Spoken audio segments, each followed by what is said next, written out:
On-the-scene coverage of ACC.13 is supported by Janssen Pharmaceuticals, Incorporated.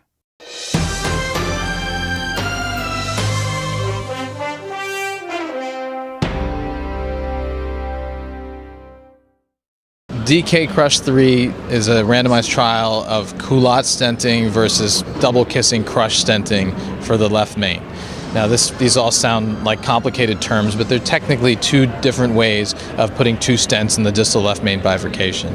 And in general, what the results showed was that this double kissing crush technique perhaps was superior to a culotte-based technique. I think whether that is something we should use remains to be seen.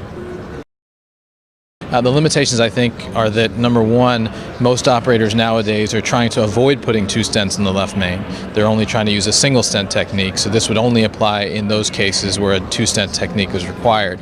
The second thing that's a little different from this study, which is, I think, predominantly conducted in China compared to the United States, is that at 8 months, angiographic follow-up was mandated by the protocol. So they brought everybody back to see what the angiogram looked like. In the United States, we don't do that. It's not recommended, and certainly with the cost consciousness here, that's something that we're not going to advocate.